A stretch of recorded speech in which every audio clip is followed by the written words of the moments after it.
Denver Broncos soldiers. I thought I told you. We Denver Broncos soldiers. I thought I told you. We called ourselves the No Limit Soldiers, right? That was our, we kind of took Master P's, had that song No Limit Soldiers that was out back in that day. And I listened to that pregame, postgame. We'd huddle up and we'd have our little chant that we chant, you don't want to go to war with a soldier. I no limit true soldier. I thought I told you. And so we would do that. And so then like the tight ends would try to jump into our stuff. The receivers try to get into our little chant. Oh, man, you got to run back. Get out of here, man. So that's how we got it started. Everybody's got to learn to salute. Go ahead, TD. Let's see that salute one more time. No limit soldiers. That's what we called the running backs, no limit soldiers. And then the song became our theme. And then for it to grow throughout the team to something that big, like timing is everything, because the team was so successful, anything we did kind of caught on.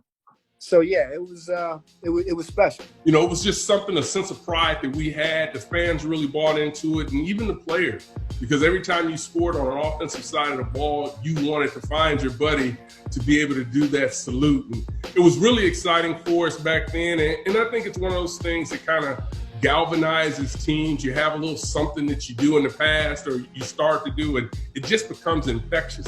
Terrell was in his heyday, and Terrell was kicking everybody's tail. And as a group, we kicked everybody's tail to 2,000 yards rushing.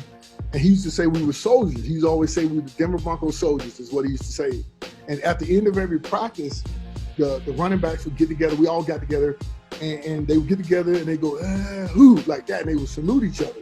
But it was him and Howard Griffin and those guys did it in practice. And I just happened to go there and I saw him and I just got there with him and we did that, and somebody got a freeze frame of it. Next thing you know, it's on t-shirts. Master Peter made a video, a song, the Denver Broncos soldiers. We go on and win the Super Bowl, and everybody's been saluting ever since. Davis running right side. Davis is at 5, touchdown! Standing up goes Terrell Davis for the Broncos' 3rd touchdown in the first half. I remember being in training camp, and it was, hot and muggy, and I was just trying to think of a way to kind of get through training camp and, trying to find out who's like the toughest, person out there that you can kind of embody to kind of use that as like motivation, and so the running backs, we just kind of came up with the soldier, right?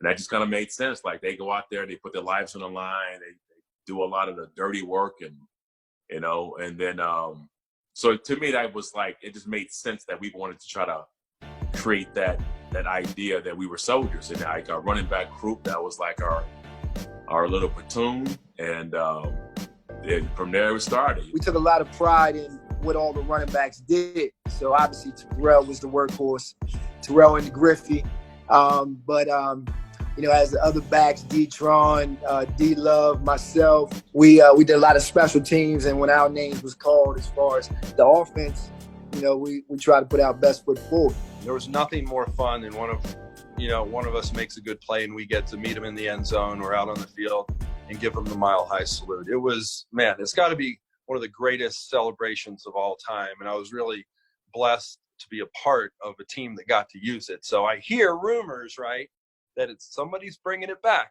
Maybe Von's bringing it back. I don't know, but I sure hope that he does. For Von to announce that he's bringing it back this year, I think that's special. Because normally when you bring back something like that, it's normally fuel for a really good season. So hopefully the mojo is there, and if they're using it, we'll be talking about them in the Super Bowl this year. But they got to win. We got to do some damage with it now. If you're gonna bring it back, you got to do some damage there with it. If Von says it, it's pretty much going to happen, because every time he sacks somebody, Von, all you got to do is salute the guy. Just don't salute the guy, because Von will get a penalty for anything. So don't salute the guy you just sacked. Salute the fans or one of your teammates. And I can see him and Chubb back and forth like all day. I'm glad Von Miller wants to bring it back. And listen, it's an outstanding team, and I hope they have a lot of success this upcoming year and do a lot of Mile High salutes. It's respect, right? You're going back and you're paying tribute to the former team who had success, first team to win championship for the Broncos, and to have players still recognize that as being a significant role in that championship is pretty cool.